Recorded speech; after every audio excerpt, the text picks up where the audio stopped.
Hello everyone, and once again welcome back to your online class. Today we are beginning with a new chapter, and the name of the chapter is chapter number 3, Discovering Tut. The saga continues. Now what is Tut? Tut is just a person, the last ruler of Egypt. And the saga continues. Saga means an epic. A long story जिसके बारे में हम बात करते हैं and कोई भी conclusion या रिजल्टेंट फैक्टर नहीं निकलता है. हम कंटिन्यूसली उस फैक्टर के पीछे भागते हैं एक कन्फ्यूजन दूर करने के लिए न्यू प्रोसीजर्स अप्लाई करते हैं. But that saga a confusion about the long story या फिर epic that is continued. So according to the chapter what we will discover about the Tut means what happened to the last ruler of Egypt, a youngster or a teenager. Basically he was a teenager. So chapter 3, Discovering Tut, the saga continues, is written by A.R. Williams. Now see some of these expressions which we have to cover in this chapter. These are forensic reconstruction, then scudded across, casket grey, resurrection, funerary treasures, circumvented computed tomography, that is CT scan, and eerie detail. So now let's begin with the chapter. Our first page is on page number 22 of chapter 3. See now, he was just a teenager when he died. तो यहाँ पे किसकी बात हो रही है? Tut. He was just a teenager जब वो मरा था. Means teenager means from the age of 13 year up till the age of 17th year. So he was among that year age. The last heir of a powerful family that had ruled Egypt and its empire for centuries. ये कौन था? एक last owner या फिर hair of the seat जो कि powerful family को belong करता था, जो कि उस वक्त इजिप्ट को रूल कर रहे थे. एंड इसीलिए उनका जो एम्पायर था, जो किंगडम था, वो काफ़ी सेंचुरीज़ बाय सेंचुरीज़ इन्हीं के फादर एंड फोर फादर से कंटिन्यूसली चल रहा था. He was laid to rest, laden with gold and eventually forgotten. लेकिन जैसे ही इसकी डेथ हुई, द टीनेजर जो कि लास्ट रूलर ऑफ इजिप्ट था, ऐसे किंगडम या एम्पायर का रूलर जो कि सेंचुरी से चलता आ रहा था, वो फेमस किंगडम का लास्ट रूलर जिसकी डेथ हो गई, उसको क्या करा? He was eventually laid down. वो बरीड हो गया. उसको बरी करके मीन्स गाड़ कर धरती में. ही रेस्ट लेडन विथ गोल्ड. किस तरीके से उनको सजाया गया या फिर बर्डनड विथ गोल्ड. जितना भी उनका बॉडी स्ट्रक्चर था, जो ममीज़ बनती हैं बाद में ऑफ द डेड बॉडीज़, तो उनकी पूरी मम्मी को जो उनको क्लोथ्स पहनाते हैं, जो अटायर पहनाते हैं, उनको पूरा हैवी गोल्ड से पूरा लेडन करा गया था, सजाया गया था. And eventually forgotten. एंड जैसे ही उनकी डेथ हुई, उनको सजा दिया, उनके सारे के सारे सेरेमोनियल जो भी टास्क होते हैं वो सब कर दिए गए, सेरेमनीज होल्ड हो गई. उसके बाद क्या हुआ? लोग इनके बारे में भूलने लगे. Since the discovery of his Tom in 1922, the modern world has speculated about what happened to him, with murder being the most extreme possibility. अब क्या प्रॉब्लम थी? अब उस वक्त जब इनकी डेथ हुई थी, तब के टाइम पीरियड में किसी ने डिसाइड नहीं करा कि क्या हुआ क्या नहीं हुआ. किसी ने डिस्कवर करने की कोशिश भी नहीं करी कि लास्ट हेयर जो कि एक टीनेजर थे, जो कि अभी तक पूरी तरह से बैठे भी नहीं थे अपने किंगशिप पर, उनकी डेथ कैसे हुई.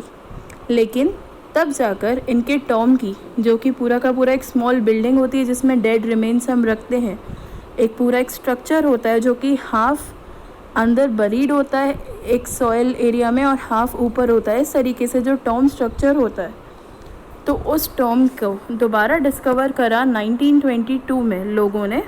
The people who were doubtful कि आखिर इनकी डेथ हुई कैसे. एंड मॉडर्न वर्ल्ड ने क्या स्पेक्यूलेशन निकाला, खोजबीन जो उन्होंने करी, स्पेक्यूलेट करा, वो किस अकॉर्डिंग करा? स्पेक्यूलेशन होता है अ फॉर्म ऑफ थ्योरी जो कि आप किसी भी सब्जेक्ट पर उठाते हैं और तब आपके पास उसके लिए एक पर्टिकुलर कोई भी एविडेंस लगता है आपके हाथ में, एक प्रूफ या फिर एक सबूत. सो some people they were doubtful कि तट की डेथ हुई कैसे.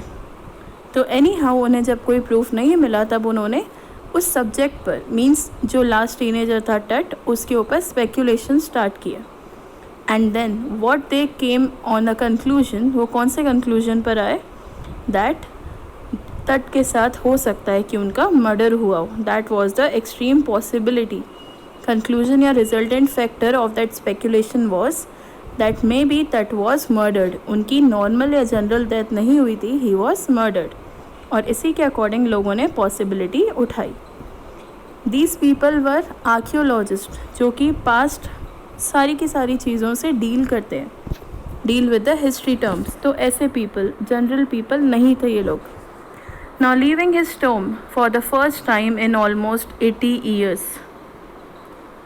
ये सब पॉसिबिलिटीज़ कब निकली, उनकी डेथ के 80 ईयर्स के बाद. तब जाके उनके टॉम की पूरी स्पेक्यूलेशन हुआ, खोजबीन हुई, प्रूफ निकाले गए एंड कुछ टाइम के लिए उसको लीव करा जब तक कि उस स्पेक्यूलेशंस पर रिसर्च हो सके या कोई एक फर्म या फिर एक प्रॉपर प्रूफ प्रिपेयर हो सके.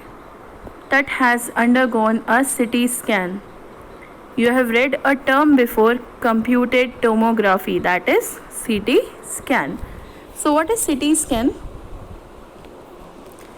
This CT scan is basically complete tomography, जिसके अकॉर्डिंग आप एक सिंगल स्कैन में काफ़ी सारे multiple X-rays of various body parts, उनको एक ही रिपोर्ट में आप निकाल सकते हैं.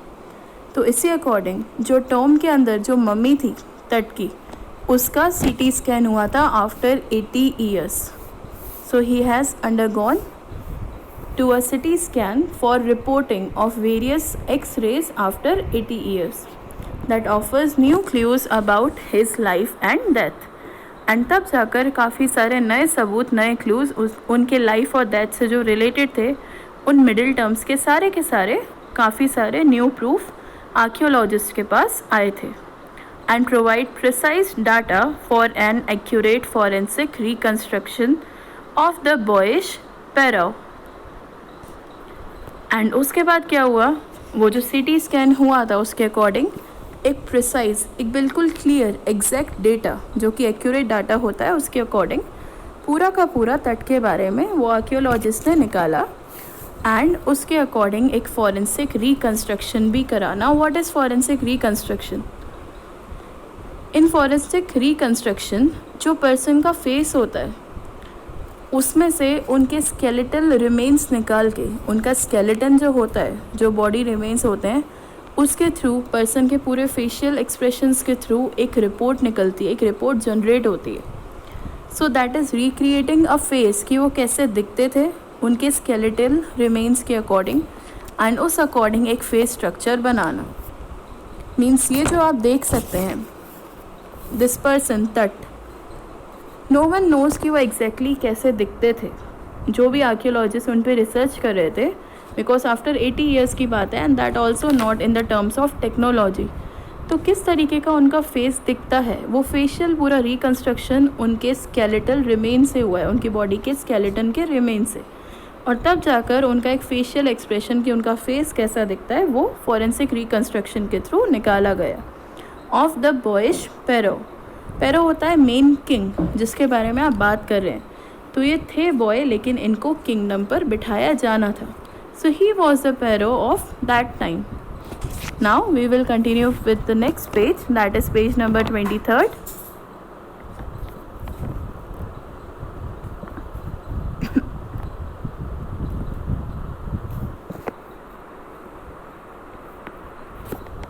Okay class, coming towards the next page, see that an angry wind stirred up ghostly dust devils of King Tut was taken from his resting place in an ancient Egyptian cemetery known as the Valley of the Kings. अब जाकर यहाँ पे उस दिन, जिस दिन पूरी research हो रही थी, तब बहुत ज़्यादा तेज़ विंड चल रही थी. और वो विंड किसकी थी? एक तरीके से सच लाने की. So that was the ghostly wind. एक तरीके से इतनी डेंजरस विंड थी, जैसे लग रहा था सारे के सारे डेविल्स वो कहीं ना कहीं किंग तट का रिसर्च करने से मना कर रहे हैं वो लोगों को, दैट वॉज द विंड। तो वो जो घोंसली डस्ट डेविल चल रहा था, विंड चल रही थी जिसके साथ धूल उड़ रही थी, उस दिन वही चली। एज किंग तट was taken from his resting place, वो अपनी रेस्टिंग प्लेस से बाहर निकाले गए थे from the symmetry. I have told you, symmetry और टॉम आप उसको एक करके अगर लेकर चलेंगे तो जो उनका स्ट्रक्चर होता है एक पूरा, आप हिंदी में उसको ताबूत बोलते हैं, उसके अकॉर्डिंग जो हाफ इनसाइड द सॉइल रहता है एक बॉडी स्ट्रक्चर के लिए, कॉफिन, उस अकॉर्डिंग वहाँ पर सिमेट्री बेस्ड होता है पूरा। एक ग्रेवयार्ड, एक कब्रिस्तान का कब्र, तो उस सिमेट्री में से किंग तट की बॉडी को निकाला गया था, उनकी मम्मी को निकाला गया था। एंड आफ्टर दैट जब वो सिमेट्री निकाली गई थी, वो कहाँ से निकाली गई थी? From the valley of Kings, एक ऐसी इजिप्शियन प्लेस जहाँ पे सारे के सारे किंग जो कि टाइम टू टाइम उनकी डेथ हुई थी, वो वहाँ एक ही जगह पर प्लेस होते थे, उनकी सारी मम्मीज़ वहाँ एक ही जगह पर पड़ी हुई थी। एंड उसमें से ग्रेवयार्ड में से किंग तट की डेड बॉडी को या मम्मी को निकाला गया था। Dark bellied clouds had scudded across the desert sky, और उस टाइम पर जैसे ही तेज़ विंड चल रही थी विद द डस्ट, तो उस विंड के साथ क्या हुआ, कुछ टाइम पर क्लाउड्स बहुत ज़्यादा हेविली फिल्ड हो गए, देयर स्टमक या belly was filled. So how the clouds look? Dark, तो इसी अकॉर्डिंग वो डार्क लग रहे थे। And they were scudded across, scudded across means एक साथ एक दूसरे के पास आ गए सारे के सारे। दे वर मूविंग सो क्विकली कि सारे क्लाउड्स एक साथ एक ही जगह सेंटर पर आ गए of the sky. The desert sky, तब स्काई कैसा लग रहा था? बीच से बिल्कुल घना एंड आसपास खाली, इस अकॉर्डिंग वो डेजर्टेड लग रहा था। All day and now were wheeling the stars in the casket grey, and ऐसे मौसम में जब बहुत ज़्यादा भरे हुए ग्रेश कलर के क्लाउड्स हों कि बारिश कभी भी पड़ सकती है, थंडर स्टॉर्म हो, हर जगह से आपके सारे क्लाउड्स एक साथ आ गए हों कि बहुत तेज़ रेन होने वाली हो, उस टाइम पर एक अच्छा मोमेंट स्टार में ये था कि वहाँ पे स्टार जो थे स्काई में, वो सब के सब शाइन कर रहे थे, फिर जाके वो हिडन हो रहे थे। तो कास्केट ग्रे मीन्स क्या होता है? Dark grey colour of the evening sky, जिसमें आपके स्टार्स ट्विंकल करते हैं time to time. So that is the term cascade grey, means stars are there in the sky but वो continuously twinkle ना कर कर कुछ टाइम में blink करते हैं, उसकी तरह twinkle करते हैं and then they hide. So that term is known as cascade grey. तो इस अकॉर्डिंग का उस दिन वेदर हो रहा था जिस दिन दोबारा से किंग तट के बारे में सब कुछ सर्च करना था आर्कियोलॉजिस्ट को। It was 6 PM on 5th January 2005. See the date once. First search was done in 1922 in the tomb, and second search of that cemetery or the mummy, that was done on 5th January 2005. The world's most famous mummy glided head first into a CT scanner brought here to probe the lingering medical mysteries of this little understood young ruler who died more than 3,300 years ago. अब इसको, जो king तट की main mummy थी, उसको सबसे ज़्यादा famous इसलिए बोला जाता है क्योंकि सबसे ज़्यादा गोल्ड उन्हीं के मम्मी के स्ट्रक्चर में लगा हुआ था, एंड इसीलिए that was glided fully, it should be gilded here, it was fully covered और it was laden with gold. तो उनकी बॉडी कैसी थी? पूरी की पूरी गोल्ड से भरा हुआ उनका स्ट्रक्चर था, उनके ड्रेस अटायर्स। सबसे पहले क्या हुआ, सिटी स्कैनर्स ने उनका सिटी स्कैन करा एंड मल्टीपल एक्सरे रिपोर्ट्स आई। उसके बाद जाकर it was further taken for probing. Probe means क्या होता है? इन्वेस्टिगेशन या इंक्वायरी करने के लिए, वही सिटी स्कैन रिपोर्ट्स को प्रोब किया गया। The lingering medical mysteries. Now what is lingering? Lingering होता है एक जगह पर किसी का वेट करना, जब तक आपकी रिपोर्ट्स आएंगी नहीं तो आपके जो भी वहाँ पे मेडिकल टर्मिनोलॉजीज़ हैं वो क्लियर नहीं होंगी। तो रिपोर्ट में क्या आएगा क्या नहीं आएगा, सिटी स्कैन से कितना फ़ायदा होगा कितना नहीं, that all was a mystery, जो कि कौन सॉल्व कर सकता था? Medical doctors. एंड धीरे धीरे करके जैसे जैसे वो एक एक रिपोर्ट ओपन हुई तो वो लिंगर या वेट ख़त्म होता गया, और धीरे धीरे करके आर्कियोलॉजिस्ट को प्लस मेडिकल डॉक्टर्स को सबको समझने लगा समझ में ये आ गया कि यंग रूलर जो है उनकी डेथ कब हुई थी, क्यों हुई थी, किस टाइम पीरियड में हुई थी। तो उनकी डेथ कब हुई थी? 3300 ईयर्स अगो, इतनी पहले उनकी डेथ हो चुकी थी। And that all report came from that CT scan. Now coming to the next paragraph of page 23rd. All afternoon, the usual line of tourists from around the world had descended into the cramped rock-cut tomb some 26 feet underground to pay their respects. Now, उस दिन पूरी afternoon, पूरी दोपहर में क्या हुआ? जैसे usual tourist आते हैं इजिप्ट घूमने के लिए, वो वहाँ पर आए फ्रॉम राउंड द वर्ल्ड, सिर्फ एक जगह से नहीं, सिर्फ इजिप्ट से नहीं, but from the world. And they had descended means जैसे आप अपनी बॉडी को झुकाते हैं तो फ्रॉम अपसाइड वो नीचे बेंड हो जाती है. और डिसेंडेड क्यों? क्योंकि वो अपनी रिस्पेक्ट दे रहे थे झुककर इनटू द क्रैम्ड होता है कहीं ना कहीं से चटका हुआ, कंजेस्टेड. वो किसको अपनी रिस्पेक्ट दे रहे थे? द रॉक कट टॉम्ब, जो कि पूरा का पूरा रॉक से बना हुआ था. रॉक को स्ट्रक्चर देकर, पैटर्न देकर एक टॉम्ब तैयार किया गया था किंग तट का, जो कि 26 फीट अंडरग्राउंड था. मीन्स वो बाहर से तो दिख भी रहा था, बट सिमेट्री के अकॉर्डिंग वो सॉइल में डीप अंडर द अर्थ कितना था? 26 feet underground, to pay their respects. तो पीपल उनके सामने क्यों झुके थे? Tourist, just to pay their respect. So they were descended, वो बेंड थे उनके सामने, झुके हुए थे, to show some respect. They gazed at the murals on the walls of the burial chamber and peered at Tut's gilded face. उन्होंने बहुत अच्छे से, गेज मतलब क्या होता है? घूरना. सारे के सारे मुराल्स मीन्स पेंटिंग्स, बड़ी बड़ी पेंटिंग्स जो कि वॉल पर लगी रहती हैं और कहीं ना कहीं कार्व्ड पेंटिंग होती है. आप उन्हें ड्रॉ के साथ थोड़ा बहुत कार्विंग भी करते हैं. तो ऐसी वॉल पेंटिंग्स को हर एक जना देख रहा था. और उस बरियल चैम्बर में, मीन्स जहाँ पे ये सब गाड़े गए थे, सारे टॉम्स थे किंग के, वो एक ही फेस को देख रहे थे. और वो फेस किसका था? किंग टट का. उनके जिल्डेड फेस को, जो कि पूरा का पूरा गोल्ड से कवर्ड था, लेडन था, उस फेस को वो बहुत अच्छे से देख रहे थे, या फिर वो घूर रहे थे. देवर गेजिंग, उनकी आंखें एक ही जगह टिक गई थी. They appeared. The most striking feature of his mummy shaped outer coffin lid. और वो सबसे ज़्यादा स्ट्राइकिंग, मतलब जिस पर अपने आप ही ध्यान चला जाए, ऐसा शेप था उनकी मम्मी का, जो कॉफिन के बाहर भी चमकता था. कॉफिन लिड के बाहर भी वो शाइन करता था कि लोग डायरेक्टली उनके कॉफिन को या उनके टॉम को देखने चले जाते थे.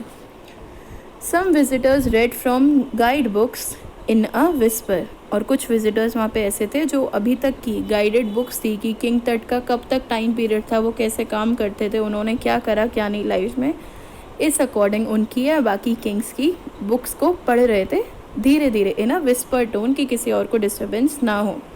Others stood silently. और कुछ वहाँ पे साइलेंटली खड़े होकर आसपास के सारे मोराल्स को और टॉम्स को सर्च कर रहे थे. और सर्च नहीं कर रहे थे, वो उन सबको देख रहे थे. They were just staring, perhaps pondering Tut's untimely death in his late teens. लेकिन कहीं ना कहीं वो यही सोच रहे थे. पॉन्डरिंग मीन्स क्या होता है? सोचना, वंडर करना, कि किस अकॉर्डिंग उनकी डेथ इतनी जल्दी हो गई, अनटाइमली, विदाउट एनी टाइम. उनकी तो कोई उम्र भी नहीं थी कि उनकी डेथ हो जाए. और उनके लेट टीन्स में, मतलब 16 या 17 ईयर्स में उनकी डेथ हुई थी. नॉट फ्रॉम 13 to 15 बट 16 या 17, लेट टीन एज. और wondering with a shiver if the pharaoh's curse. Now what is pharaoh's curse? ये सब जने सोच रहे थे एक शिवर के साथ. मीन्स उनकी बॉडी में गूस बम्स आ रहे थे जैसे वो ये सब सोच रहे थे. पैरोस कर्स क्या होता है? Just go through this, listen.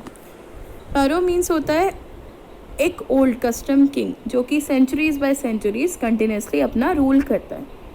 And अगर कोई और उनको हटाकर उनकी गद्दी पर बैठता है, जबकि वो रिमूव भी नहीं होने वाले हों, या कोई पॉलिटिकल पावर्स के साथ ज़बरदस्ती किसी किंग को रिमूव करता है, तो जब वो अपनी तरफ से कोई कर्ज देते हैं, जिसको आप शाप बोलते हैं, अगर उन्होंने इस तरीके से कुछ करा तो क्या होगा? ये हो जाएगी प्रॉब्लम कि उनका कर्ज किसी और किंग को लग सकता है, एंड उस कर्ज में या फिर श्राप में उस दूसरे किंग की डेथ हो सकती है. तो काफ़ी लोग यही मान रहे थे कि जो ओल्ड पैरोज होते हैं, जो ओल्ड किंग होते हैं, उसमें से किसी एक का कर्ज या फिर श्राप मेन लेट टीन वाले एक जनरल किंग को, किंग तट को लग चुका है, इसीलिए उनकी डेथ एक मिसफॉर्चून वे में हुई है. डेथ और misfortune falling upon those who disturbed him was really true. And काफ़ी लोगों को लग रहा था कि यही ट्रू है, क्योंकि इसी अकॉर्डिंग इजिप्शियंस ने अपनी ओल्ड रिपोर्ट को क्लोज किया था. तो उन्हें लगता था कि उनके साथ जो डेथ अकर हुई है that was the misfortune of his life. He was not fortunate to live further. Okay, coming to the next paragraph. The mummy is in very bad condition because of what Carter did in the 1920s, said Zahi Hawass, Secretary General of Egypt's Supreme Council of Antiquities, as he leaned over the body for a long first look. अब यहाँ पर जो first British archaeologist थे उनका नाम था quarter. तो धीरे धीरे जैसे आपकी कोई भी एक स्ट्रक्चर्ड टॉम में कोई भी मम्मी होती है, अगर आपने प्रॉपरली उसका ध्यान नहीं दिया तो कहीं ना कहीं वो डिस्ट्रॉय हो जाएगी. तो इसी अकॉर्डिंग मम्मी की जो कंडीशन ख़राब हो गई थी वो किस अकॉर्डिंग हुई थी? बैड कंडीशंस के अकॉर्डिंग. मीन्स कार्टर ने जो भी आर्कियोलॉजिस्ट रिसर्च करी थी वो उन्होंने प्रॉपर वे में नहीं करी थी, एंड इसलिए कहीं ना कहीं मम्मी का डिस्ट्रक्शन हो चुका था. In 1920s, that destruction caused place in 1920s itself. ऐसा किसका कहना था? Zahi Hawass. Who was he? The Secretary General of Egypt's Supreme Council of Antiquities. जो सारे के सारे एंटीक पीस होते हैं जो कि जनरली आपको कहीं पर भी शो होते हैं, antique pieces of king and all, तो उन सब का ध्यान देना कि वो किस टाइम पीरियड से आए हैं, क्या उनका टाइम पीरियड रह चुका है क्या नहीं, इन सब की जानकारी देते थे. ही वॉज द सेक्रेटरी जनरल.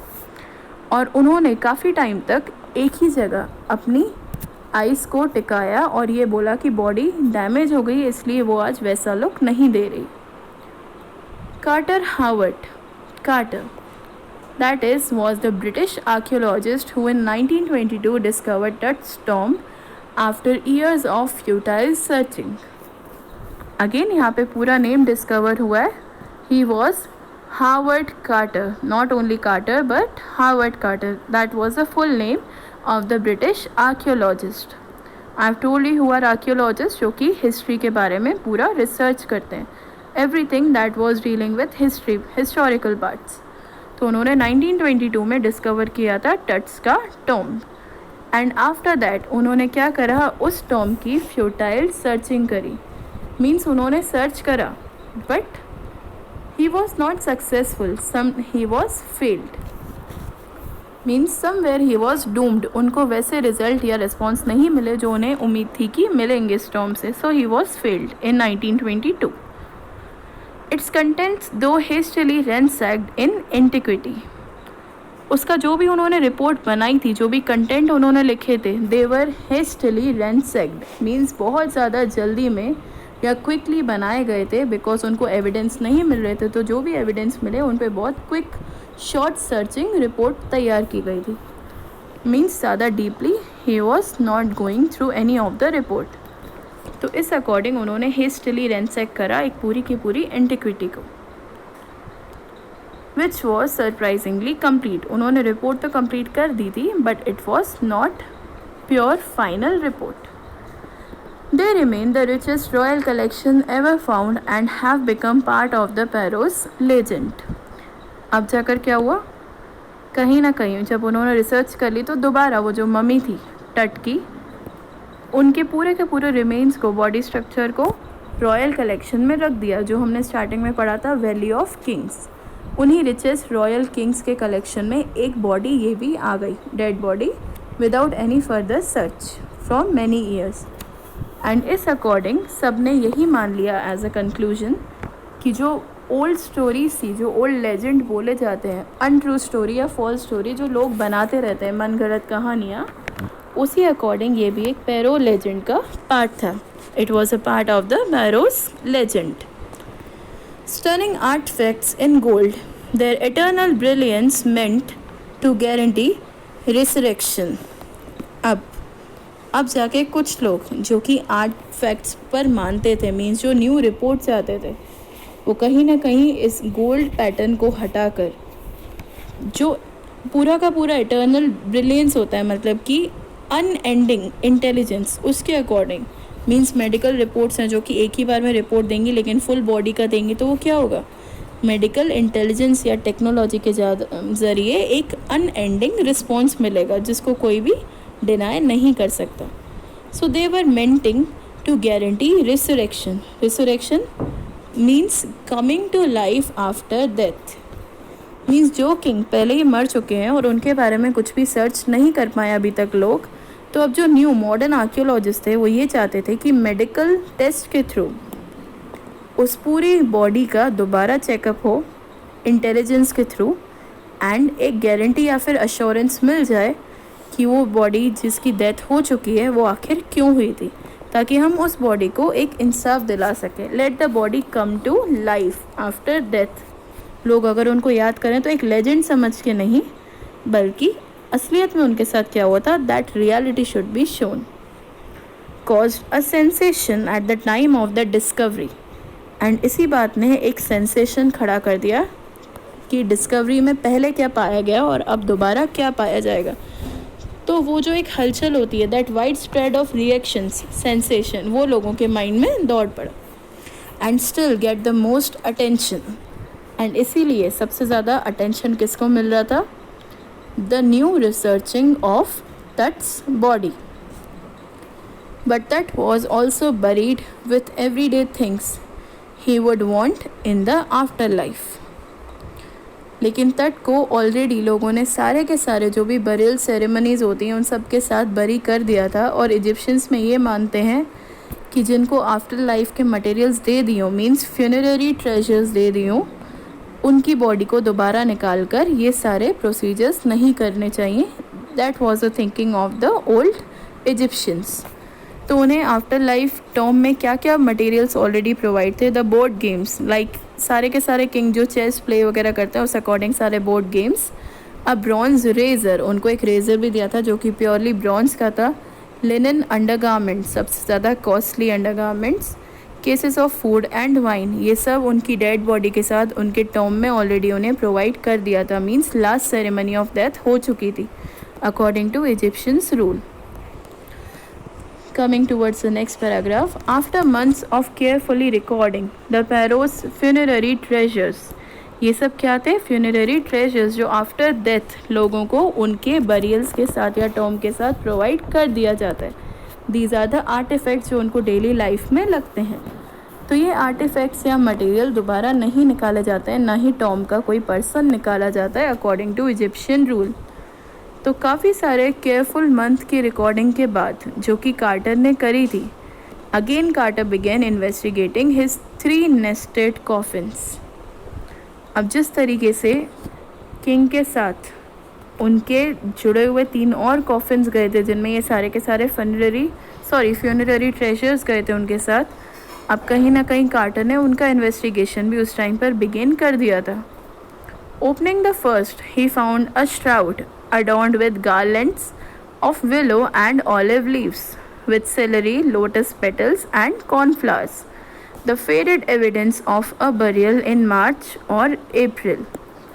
अब उन्होंने जो पहला कॉफिन ओपन करा उसमें एक श्राउड पड़ा था. श्राउड क्या होता है, सफ़ेद कलर का एक क्लोथ, और काफ़ी जगहों पर काफ़ी कंट्रीज़ में वो रेड कलर्ड भी होता है जिससे कि एक डेड बॉडी को ढका जाता है.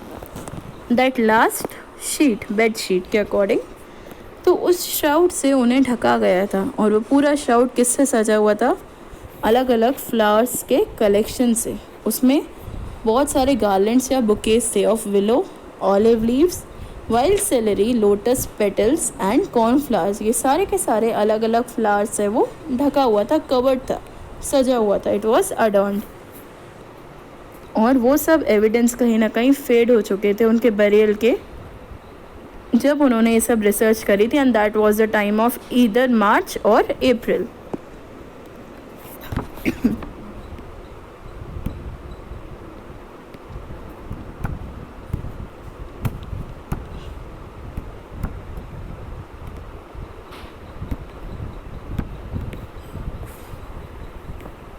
Now see this.